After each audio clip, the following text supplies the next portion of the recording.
This is a world in revolution, and we're going to talk now about the situation in Ukraine today, October 24, 2025.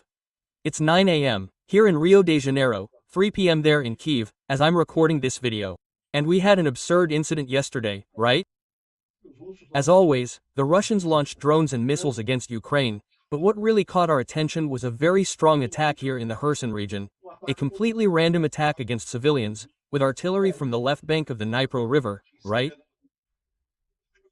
Do you remember that a few days ago we said that the Russians warned that they had established a bridgehead on the right bank of the Dnipro River, that they had advanced into Ukrainian territory here in the region, and that this was false, that it hadn't happened, that it was a lie from the Russians, right? Apparently, the commanders there in the region sent this information to their superiors that they had managed to establish a bridgehead and so on. Then, when they were fired, they got upset and started indiscriminately shooting civilians here in the Roman region, a completely absurd situation.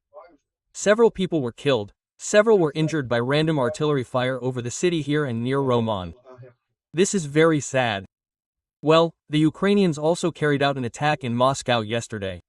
Several drones here in the city of Moscow. We don't know yet if anything was hit, okay? The information we have is that the Russians shot down all the Ukrainian drones here in Moscow, but some drones caused some damage to civilian apartments, probably because they were shot down by Russian air defense and ended up causing damage, right? So, something may have been hit. We just don't know yet. On the front line, no change.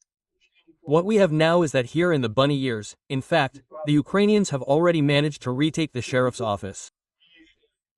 More than 50 Russians have surrendered, and a much larger number won't need to surrender because their problem is already resolved there. A lot of Russians are dead in this region. It's really sad what the Russians are doing to their own soldiers, right? Other than that, no major changes on the front line from yesterday to today. From an economic standpoint, China joined India in saying it will stop buying Russian oil due to US sanctions. And Kuwait said it's ready to replace all the Russian oil that was withdrawn due to sanctions to prevent an increase in oil prices. So, excellent news for the world, terrible news for Putin, right? And with that, diplomatically, Putin came to ask, for God's sake, Trump to meet now, that he wants to meet with Trump, that please, Trump, let's talk about something. It's just like Maduro. You saw Maduro yesterday begging, peace, no, peace, please. Trump, peace, quote, right? Putin seems to be on the same page now, right? Let's talk about these and other topics in detail. This news was suggested by the GeoGeezer Players Union, Kapixaban, ANCAP, and several others. Thanks to the people who suggested news on our website, wrevolving.com. And thanks to you for watching our video. If you like our content, please like it and subscribe to the channel, okay? Well, from yesterday to today, we had 128 drones launched against Ukraine, right? Most of them focused here in central Ukraine. There was also something in Kyiv, there was also something in Kharkiv, unfortunately. Once again, most of the drones were shot down. 72 drones were shot down, but a large number of targets were still hit, right? What caught our attention from yesterday to today wasn't the drone attack, but the attack with simple artillery, shells, right? Simple artillery, which is normally used on the front line, was used here this time. The number of wounded rose to 14 people after a rocket and artillery attack in the Korabalin region. It's a district of Kherson this morning, right? According to local authorities, the Russians had said they had control over this area, which was quickly refuted by the Ukrainian authorities. And now the Russians are upset because the Ukrainians denied that they had control. They're randomly attacking Ukrainians there, right? This area is this area here. You know, here in the Kherson region, the left bank, or south bank, is controlled by the Russians. The right bank, or north bank, is controlled by the Ukrainians. And the Russians had said they had taken this region here and were advancing, I don't know where, that they established a bridgehead. It was one of the things they did on Putin's orders, because Putin wanted to sell Trump that they were advancing, including on Kherson and I don't know what else. But then the Ukrainians showed that no, there's nothing like that, there's no bridgehead in that region, right? And then the Russians, upset, started shooting at civilians, right? Here it is. Hey, image of ROM this morning, where the Russians are sending rockets and obes. Hey, 2 people died, 19 others were injured. Random things against civilian neighborhoods, without any logic, no military purpose or anything, just because they're upset, because they caught them in a lie, right? Here, look, another view here that is truly impressive, of the Russians launching artillery and obs against areas in Rom. You can see it's completely random. There's no Ukrainian plan to advance here in Kherson. There's nothing here. And this is the city itself, right? The civilian part of the city. The Russians are trying to, I don't know, get upset, wasting ammunition for nothing because they're upset, right? And the news that had been given that they had established a bridgehead on the right bank was cancelled by TRÁZ, right? TRÁZ, which is a Russian propaganda agency, had said on October 22 that the Russians had managed to occupy Quarantine Island in Kherson, establishing a bridgehead, I don't know what, or whatever. And now they cancelled the news due to the Russian Ministry of Defense's withdrawal of the information. In other words, the Russians gave the information to the Russian Ministry of Defense, it was denied, they got upset, they're killing civilians randomly because of it. Man, this is just complete nonsense, right? Well, another absurd thing the Russians have done in terms of war crimes is here in the Donetsk region, where they've been using drones to persecute farmers. This isn't military. These are farmers working the fields in Donetsk, wanting to plant, right? They want to work the fields in Donetsk. And then they're in the Ukrainian area, right? In the area controlled by the Ukrainians. And then the Russians use drones just out of spite to prevent the farmers from planting, right? It's truly absurd. Another absurd crime by the Russians in this region. Well, the Ukrainians also carried out a major drone attack yesterday. From yesterday to today, right? There were no rockets this time, no missiles this time, but there were a lot of drones here toward the southern region and also toward the northern region here. Well, we didn't have any information about anything being hit, okay? That doesn't mean nothing was hit. Remember, a lot of the things that are hit are military targets that Russia typically doesn't talk about, and beyond that, we have no way of knowing because if no one records what happened, there's no way of knowing, right? So there was a major attack. Maybe the Russians shot down all the drones and there were no problems, right? They say that in Russia they shot down 130 drones from yesterday to today. So it would have been a Ukrainian attack with 130 drones that were shot down by the Russians, right? Now, we know that some things happened in Moscow, okay? Here you see a drone clearly falling due to electronic interference, hitting a building here in the Moscow region, right? You can see here, this is in the Moscow region, the building with problems on the facade. It wasn't a major damage here, but here you can see the drone hitting there, look.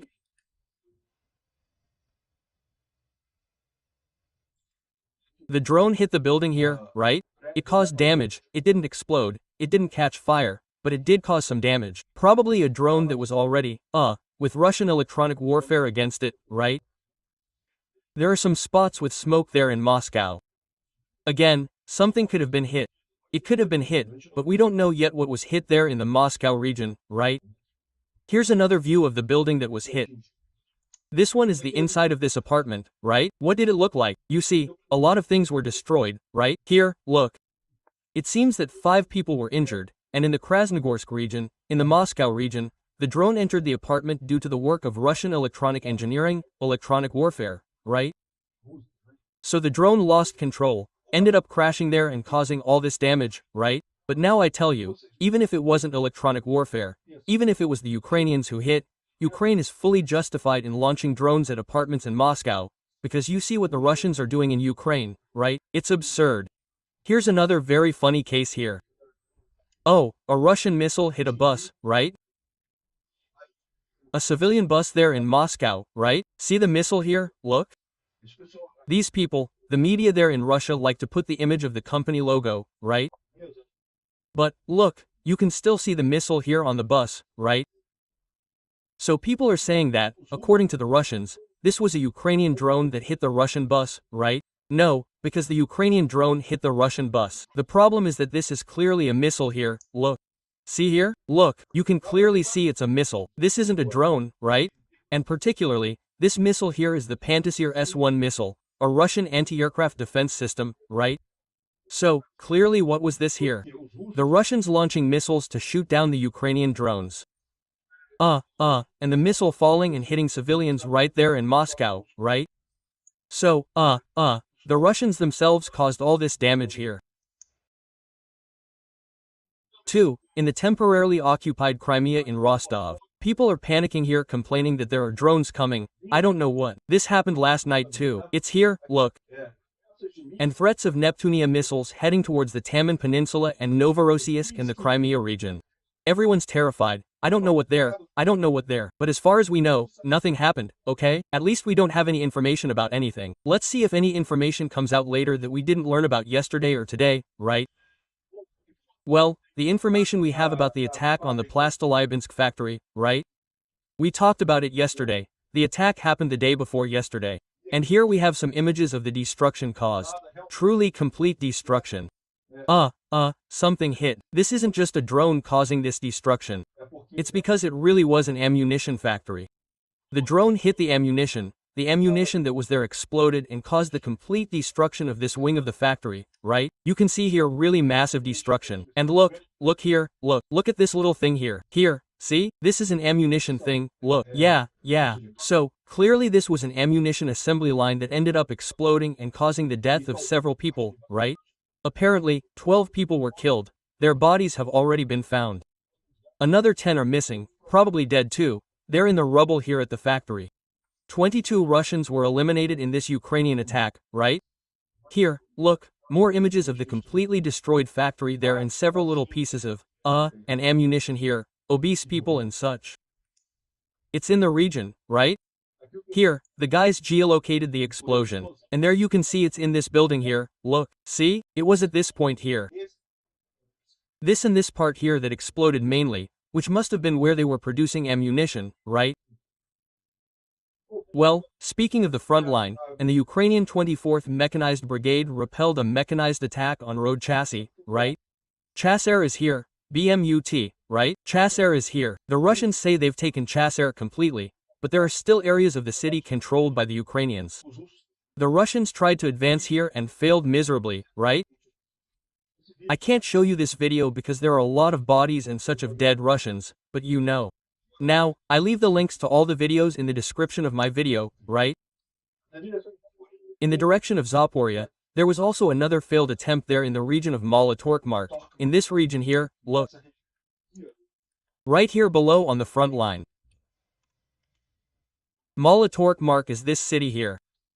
The Russians are trying to advance from here and failed miserably once again. A lot of things were blown up here. A lot of things are on fire in this region, right? David D brings here the information that the Russian 42nd Division was once again defeated here in this area. They are trying to hold this here. In fact, there is even new Ukrainian control. The Ukrainians are making some progress in that direction, right? Even more curious is that a few days ago, Rybar, a Russian propagandist, said that the Russians had managed to destroy the Ukrainian resistance here because they took over the Mala-Torkmark and destroyed the Ukrainians who were here. I don't know what they're and stuff like that. That's a lie, right? They didn't destroy anything. On the contrary, the Russians were destroyed there, right? And finally, he was in the Seravir region, in the Donetsk region, right? Here a little higher up, here in the Bunny Ears, right?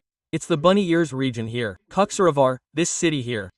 It was retaken by the Ukrainians. The Ukrainians put up little Ukrainian flags here in KUCHERIV. And many Russians surrendered here. A lot of Russians surrendering with the little white flag and, you know, surrendering right there. Russian with a little white flag, so that was the first pocket of Russians here, right?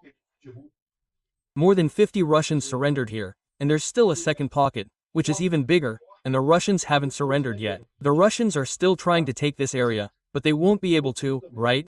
Soon, all the Russians here will have to surrender.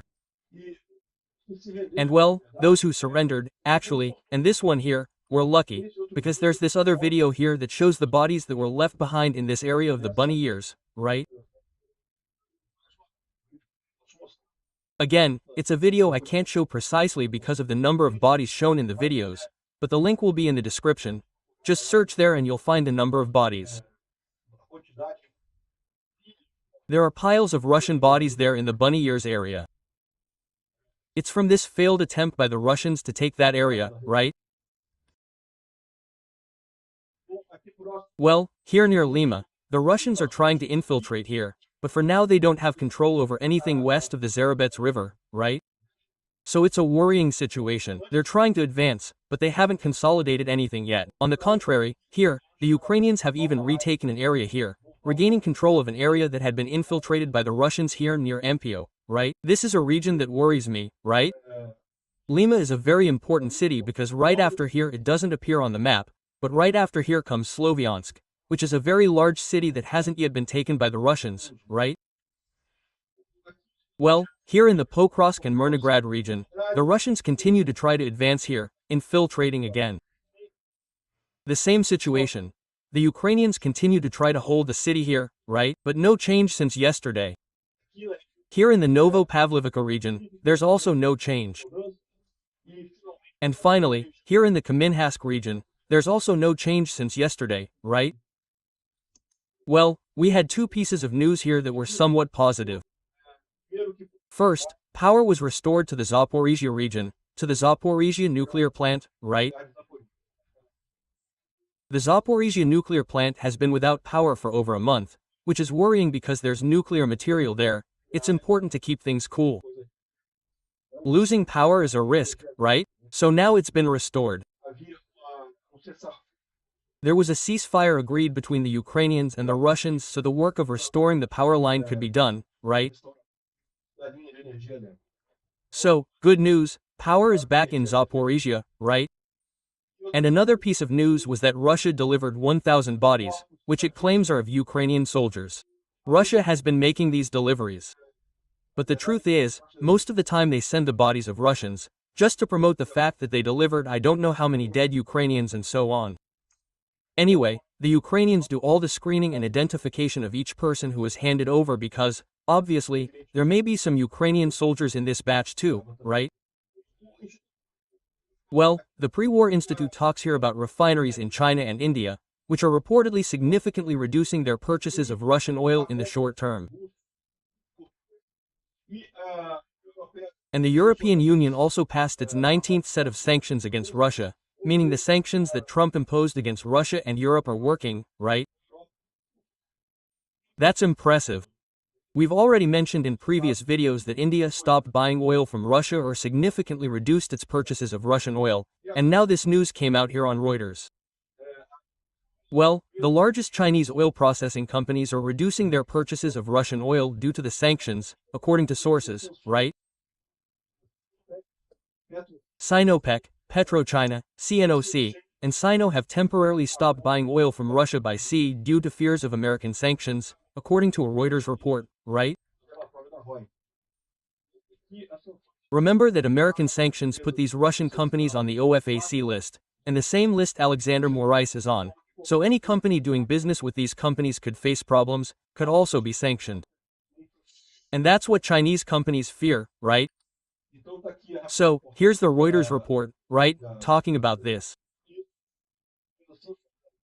The sanctioned companies were Rosneft and Li, which are the two largest companies in Russia.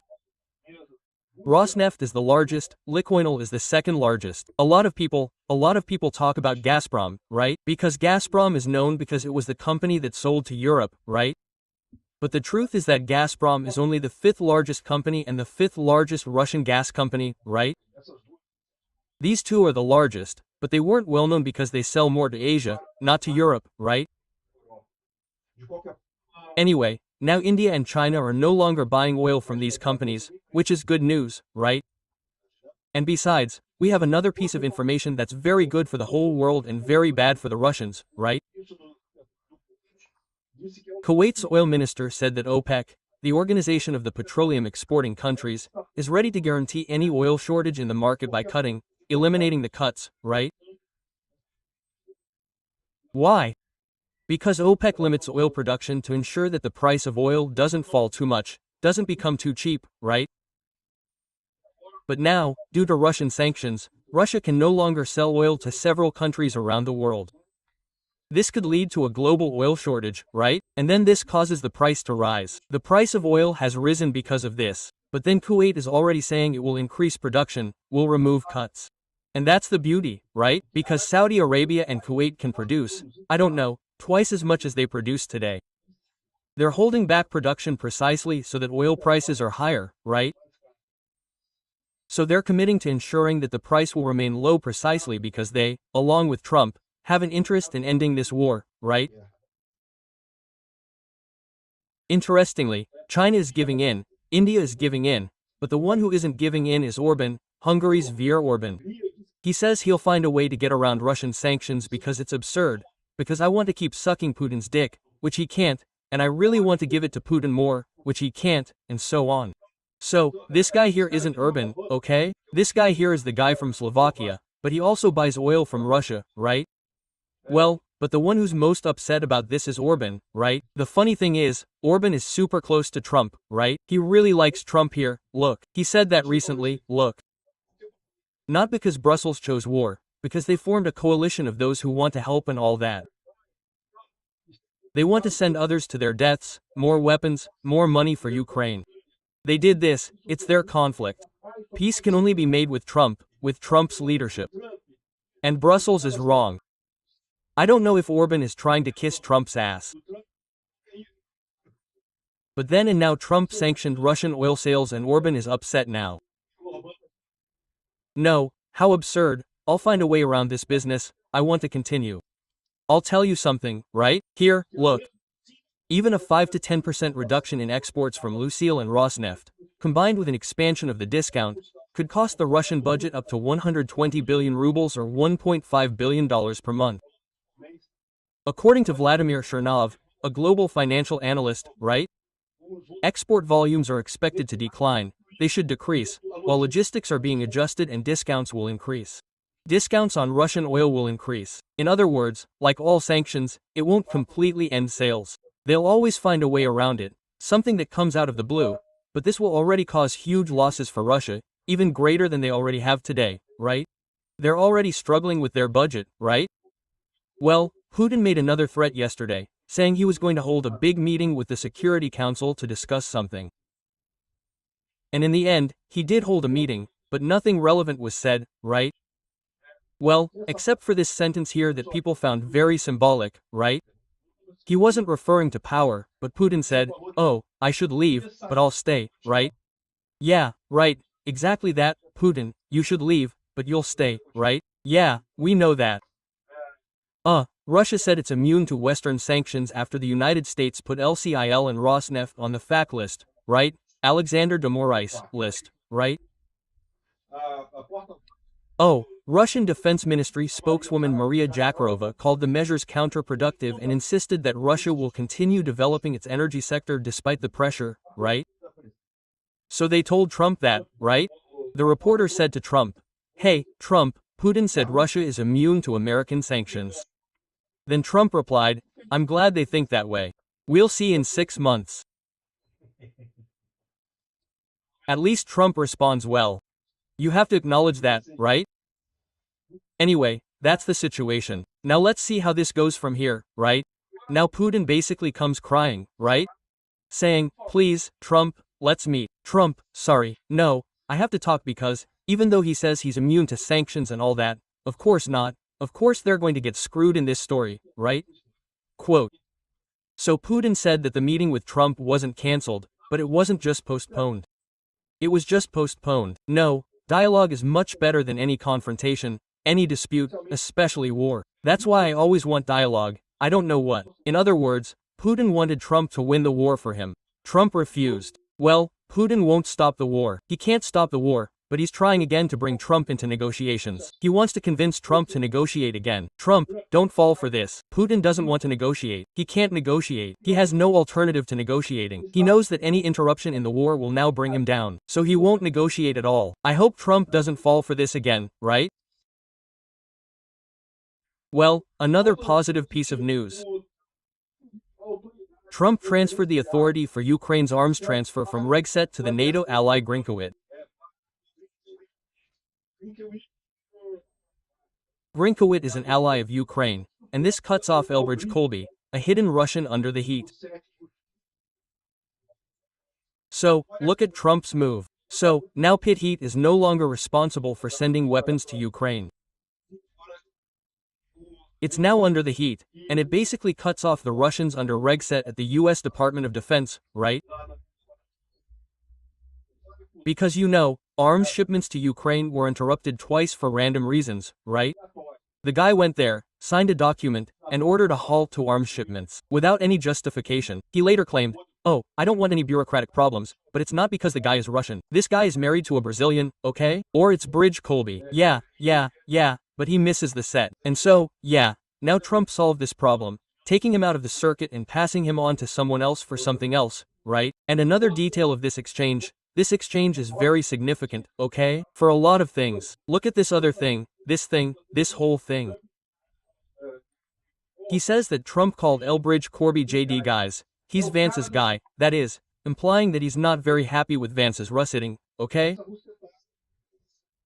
And that's a very positive thing. Why? Because remember that in 2028 Trump can't be re-elected, right? He'll have to choose his successor. And right now there are two names that stand out in this story, Vance himself and Marco Rubio. And if Trump isn't very happy with Vance, that's great news for Marco Rubio and for us here in Brazil too. Marco Rubio would be an excellent candidate in the White House for Brazil's problems and also for Ukraine, because Marco Rubio is much more for Ukraine than Vance, right? Although Vance has adjusted his rhetoric recently, he's done so precisely because Trump changed his position, right? Well, two interesting things here at the end.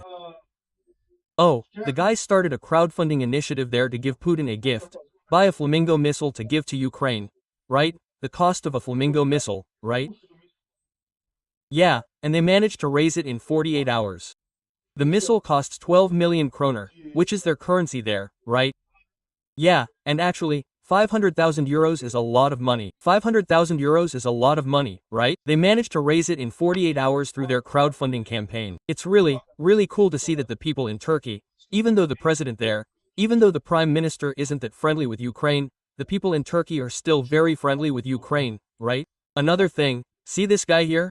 Have you ever seen those videos of real estate agents who are always showing apartments for sale and stuff like that?